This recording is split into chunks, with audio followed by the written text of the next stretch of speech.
I'm going to organize my remarks kind of in the rubric of after congestion pricing, now what? Congestion pricing had two purposes, as we all know. One was to relieve traffic, and the other was to raise money for public transit to provide people an option to having to drive. In the post congestion pricing world, at least for the time being, anyway. The traffic relief situation, there are things one can do to relieve traffic exclusive of congestion pricing, and one of the things to the credit of the New York City DOT is they're now pursuing very vigorously a number of those things. Some of those things they could be pursuing even more vigorously, and that's coming from someone who's an advocate, but nevertheless they are moving in the right direction on a number of fronts, one on the bus rapid transit front, which Gene mentioned. In fact, next Monday they're going to open the first, not quite bus rapid transit, but improved bus transit on Fordham Road in the Bronx, where people will actually be paying off vehicle for their rides, and will have a receipt to show that they paid once they're on the vehicle, so that you save time getting on the buses, and to give some measure of preferential treatment as well. Although Albany, one of the things that DOT wanted to do is they wanted to try to do things that they didn't have to rely on Albany for. However, in the case of bus rapid transit, one of the things they wanted was more detection using cameras for detecting violators who might be in the bus lane. And just this past week, that was rejected by Albany. So Albany is keeping to its reputation as perhaps being the worst legislature in the country. There are many things that can be done.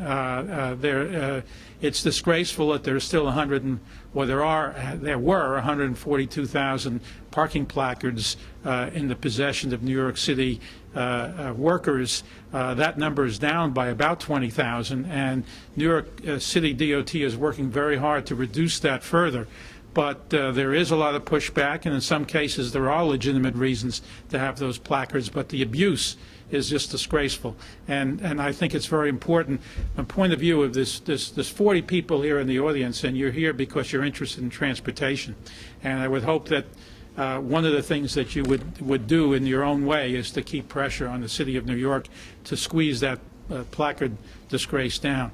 The notion of using parking meters to reduce traffic, a lot of people double park because they don't have a space. And they don't have a space because if someone can park in a space on the curb for an hour for a dime or a quarter, they do it. And that becomes a very valuable thing, and people drive around the block and double park looking for those spaces. If the fee was higher, they'd use it for the 10 or 15 minutes that they really need it, and it would open up spaces. That's being done elsewhere in the country. Another thing that New York City DOT is beginning to move on. However, there's a major missing piece in the issue of parking policy in the City of New York, and that is that the Department of City Planning, unlike the City DOT, contrary to what may have been in the past, doesn't get it. They continue to provide, through zoning, additional parking for new buildings that don't really need to have it, and therefore attract more people to drive rather than fewer people to drive, which is what we're all after. That's just a tip of the iceberg of some of the things that can be done. Some of those things became quite obvious during the congestion pricing hearings, and even those who were opposed to congestion pricing proposed many of these ideas, and no matter what side of the argument you were on, these are things that we can and should be moving forward on. The question of revenue, as is indicated by the previous speaker, is a very difficult question. Nobody wants to have their hands of government put in their pockets to do something that is promised that may or may not happen. And but the MTA, I just to second what Gene said, the MTA is in deep doo-doo right now, and it's only going to get worse before it gets better. Most of you here are old enough to remember the 80-81 period. late 70s and the early 80s, when the subway system was a shambles, when every surface on the system had graffiti on it, when you had the feeling that the system was out of control, that 1 out of 5 trains you got on didn't get to your destinations because the door wouldn't close, and therefore everybody off, wait for the next train. Sometimes that next train, the door wouldn't close either. It was just a disaster. And that was true in the commuter rail system. And all of those taxes that Gene talked about that were enacted with the advocacy of a guy named Dick Ravitch at the MTA, going to Albany and arguing, quite rightfully, that this transit system is what makes New York City go and makes its economy go, and New York City's economy is what makes New York State's economy go. Think of New York State without New York City's economy. I hope there's no one here from Buffalo or Rochester, but the reality is the rest of the state would be a little bit closer to Appalachia than it would be to one of the finest states in the Union economically. So the fact is that we need transit for New York.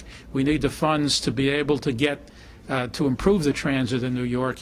And New York State needs it just as much as New York City. So it's very important that the legislators in Albany understand that as well. And it's clear, based on what happened this past spring, that they don't get that yet. And that has to change. Now, the fact is that in the early 80s, the commute to work was daily misery.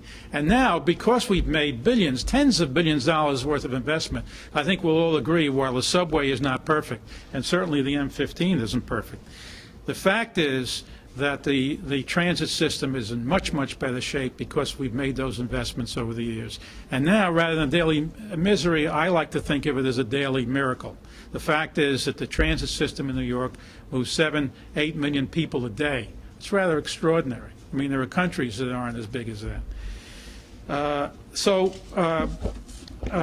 We've got, and to add to all of the need to continue to fix, because the system is old, and to continue the repair and continue the upgrade, to give us the kinds of things we want, bus rapid transit, to give us subway cars that we know subway trains that we know when the train is coming.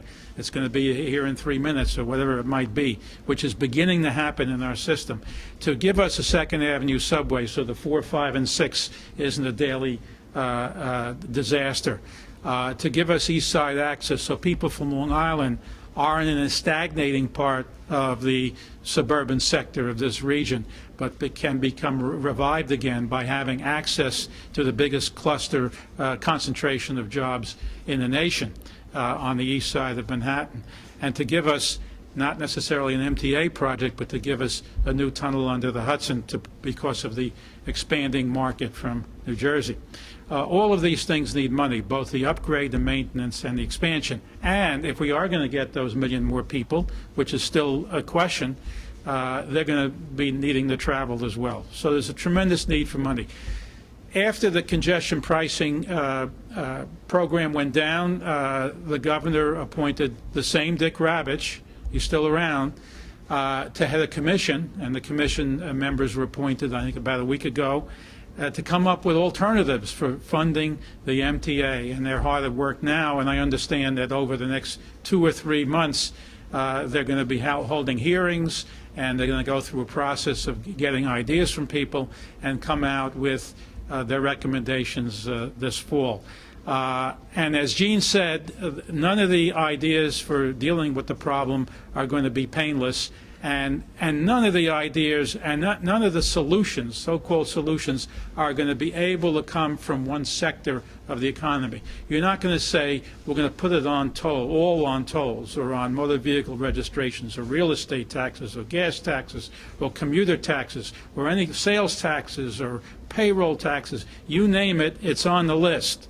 And congestion pricing has to be on the list as well.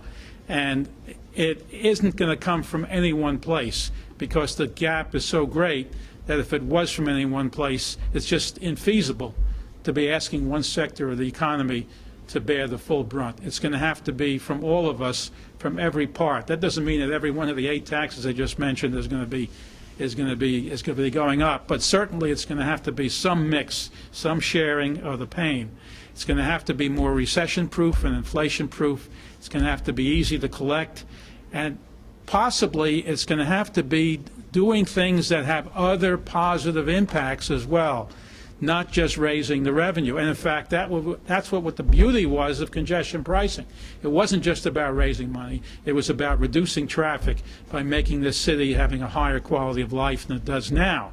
And so, in fact, as the Ravitch Commission begins to look at these other ideas, we're going to have to look at whether those ideas provide us other benefits, other ancillary benefits, if you will, but benefits nonetheless that make New York a better place to live in rather than just a place that's a high tax place.